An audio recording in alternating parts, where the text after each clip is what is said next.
Hey guys, welcome back to our study on rational functions. Let's go ahead and provide, as I promised in the past, vocabulary that you guys can easily Google or look at your online textbook glossary. Alright, but let's go ahead and jump into it. Alright, we've got a couple of examples, guys. There's some notes just like this where you can pause the video and jot it down. I'm simply going to get into the exercise and how to use the notes. Any additional questions we can explore in the classroom. Alright, with that said, again, you can pause the video and capture those earlier notes. Okay, here's the first exercise. It says, using the graph of f of x as a guide, describe the transformation in graph of g of x. Alright, now before I go any further, I do want to notice that this bit of notes has a particular form that I do want to have all my functions before I start determining what to do. Okay, so notice I've got some value a, okay, some value h that comes after an x minus and then a plus k. All right, so that's a bit of a standard form. So when I look at this g of x, all right, I'm going to rewrite it in that form so that I have an a, which is 1. I have an x minus. Now I don't have anything here, so I can easily subtract 0. And I should have a plus k, so in this case I have a plus 3. Right? So here's h, here's k, and there's my a. All right? Now it's asking, describe the transformation, so let's go back to the notes. Well, apparently there is no h, there's a 0 there, but that does involve horizontal translation. As far as a, it does tell us that without looking at the sign, positive or negative, that a is a vertical stretch or compression. And it does say that if the sign is negative, you'd have a reflection off of the x-axis. Okay, so the only one that is of any novelty here is k. So let's focus on k. K tells us that if k is negative, it'll translate down. If k is positive, it'll translate up. Right? So in this case, our description can be there's a translation up of 3 units. Okay, again, since h is 0, there's nothing significant horizontally, and since 1 is pretty standard, there's nothing that needs to be said about that. Alright, let's go and move on. Alright, here's another set of notes that you guys can pause the video. I'll get into how you actually use that. It's very easy. One thing I will make note of is it does want, or it does specify that once you have your rational function, it should be in this same form we just had earlier. Okay. So it says identify asymptotes, domain, and range of the function g of x. So the first thing I want to do is put it in that form. 1, right? There's a. I should have an x minus. So to address this, I'll have a negative 7. Okay. And I should have a plus k, and I have a plus 3, so I'm okay. Now they do want me to identify asymptotes, domain, and range. So let's go to our notes. Now that I do have my rational functions in this form, okay, it tells me about the vertical asymptote is the line x equals h, which I do have, and it tells me about the domain, right? So let's go ahead and do that. It's the vertical asymptote. So we're going to go a fancy a like that, okay? So that's as a for asymptote, v vertical. And it's telling me that what? It's the line x equals h, x equals h, which happens to equal what? Negative 7. Right? Comma, as far as the domain, okay, it's a set of all x's such that x just cannot equal that h value. So the domain is a set of all x such that x is anything and everything except what? It cannot equal negative 7. And let's continue. So there's the asymptote domain. Let's go asymptote and range. Sorry. It says the horizontal asymptote is a line y equals k, and the range is the set of all y such that y cannot equal k. So let's go and do that, this one. So once again, I have that fancy A for asymptote, H for horizontal, which is a line y equals k, and k is right here, 3. Now we can describe the range. What does it say? This notation. All right? The set of all y such that y cannot equal that value there. Okay? And we're done. So let's go ahead and move on. Okay. Now, the title of this bit of notes, Zero and Vertical Asymptotes Rational Function. Okay, you can pause the video, take these notes. Okay, they'll be very useful. Using them is very easy. Having them is the trick. Okay, so it's very important that you take time to do so. All right. Now, what this one says, okay, that's important is if f of x, right, your rational function is equal to some polynomial over some polynomial. Okay, p and q are polynomials, right? In standard form, remember standard form, the highest exponent first, and then you decrease, with no common factor. So, right, we're going to have to apparently factor it. Then there's some conclusions we can reach. So let's go and look at a problem that involves that. Identify the zeros and the vertical asymptotes of g of x, then graph. All right, so here's g of x. Okay, and it does ask us to look at the factors. So one thing that you guys have gotten really good at, really fast at, is factoring. So let's go ahead and do that. Okay, the bottom is not factorable. Here at the top, let's go ahead and set up the skeleton. And I need two numbers that multiply to give me him, add to give me him. So I'm going to go with -1 and -3. Right, so I've got it set up. Now, I'm going to come back to my notes, and it says, what about it? It says, the zeros, okay, let me go back here, and the vertical asymptotes, which is what I'm being asked for, the zeros and the vertical asymptotes. Okay. How do I determine the zeros? At each real value of x for which p of x, right, p of x is the polynomial on top, is equal to 0. So I'm going to use this fancy looking 0. So the zeros, what are they? Okay, it says what? X. So what x's are they? It's where this polynomial on top would equal 0. So if I put a 1 minus 1, that'd be a 0. So I'm going to choose 1 to be one of my zeros.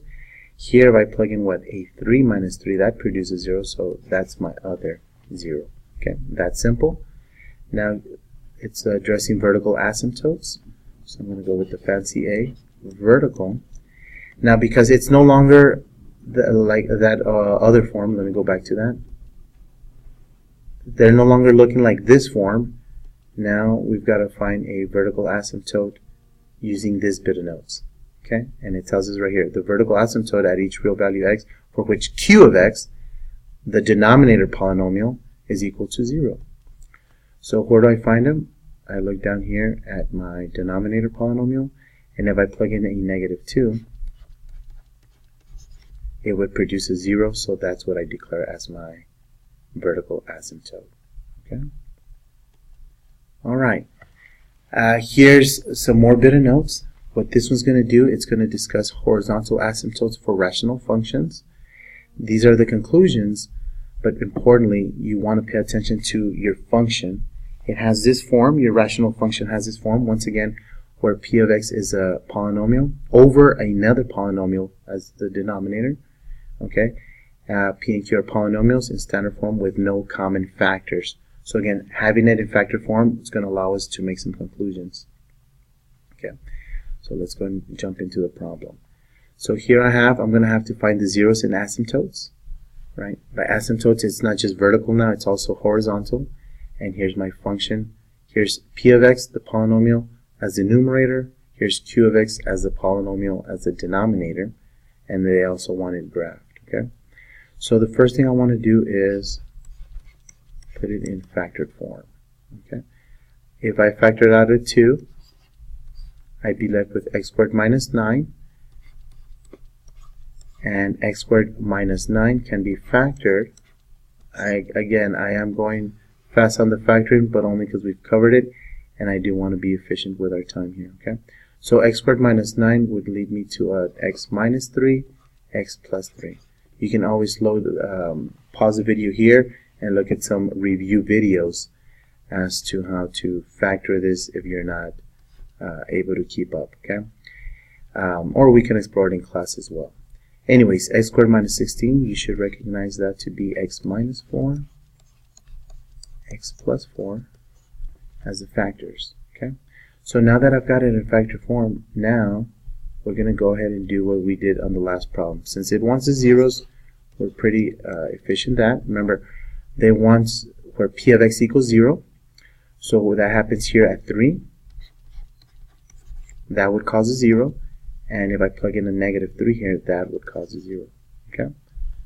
Next, what we did on the last problem was what? The asymptote. Which one? The vertical.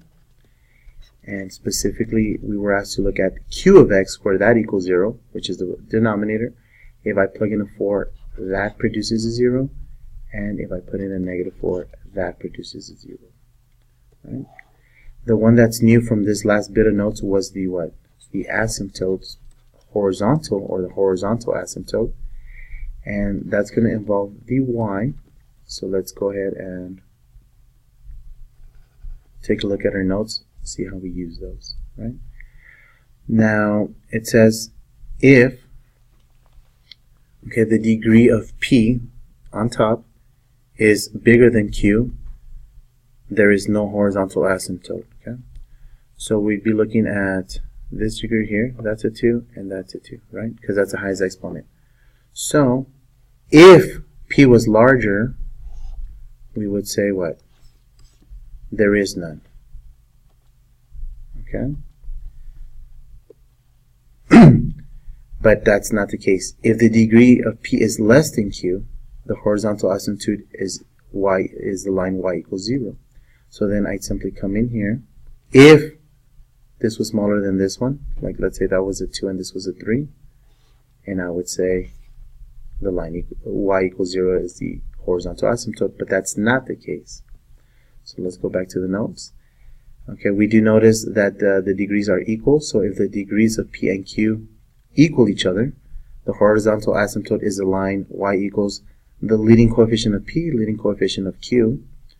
So let's go ahead and be explicit here. It's the leading coefficient of p over the leading coefficient of q, which is not very difficult to identify because here's p, here's the leading coefficient, the 2, over the leading coefficient of q, okay, which is this coefficient is invisible 1 over here, and 2 over 1 reduces to 2. Okay, so your horizontal asymptote is the line y equals 2. All right, and here's the last bit of notes. This one's addressing holes in graphs of rational functions. All right, so identify holes in the graph of f of x equals x squared such and such, then graph. Right? The graphing part I haven't addressed. It's really as simple as put in the calculator. I'll review that at the end. But for now, let's go ahead and do what we do. Okay? Notice that every time it's of this form, immediately I'm factoring because it gives me a rational function that I can make conclusions from a lot easier. Okay? So two numbers that multiply to give me him. So I'm going to go with the skeleton. And I think many of you guys already know that it's what? Plus 6 plus 2. Alright?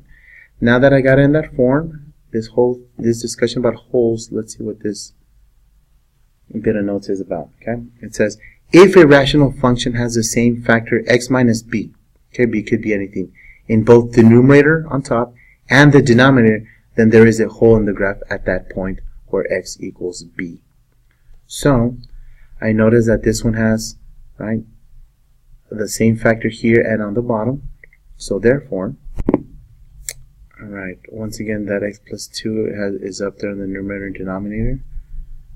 Now I have the same factor x minus b. So since it does require an x minus something, I'm going to encourage us to follow that format. So let's go.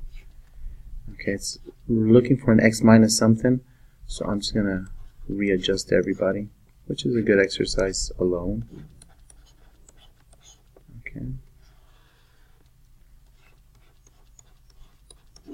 Okay. Now it's super obvious that if I need an x minus something that matches, I found it. Alright. The notes that we have on here tells us that the whole is at the point where x equals b. It's obvious that b is -2 in this form. So what we'll do here is we'll invent a little symbol for whole, kind of like a tornado. Okay, I'm sure there's better ideas, but we'll leave it at that. But it does tell us that the whole is that x equals b. And once again, x equals b, or -2 in our case.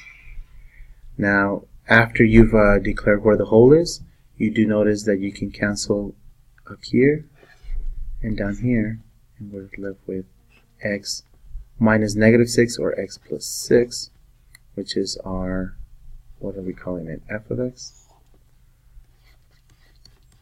So essentially we have, in terms of graphing, this line with a whole at this x value. Okay, so let's go ahead and review what these graphs look like. Sorry. Okay, come up in here.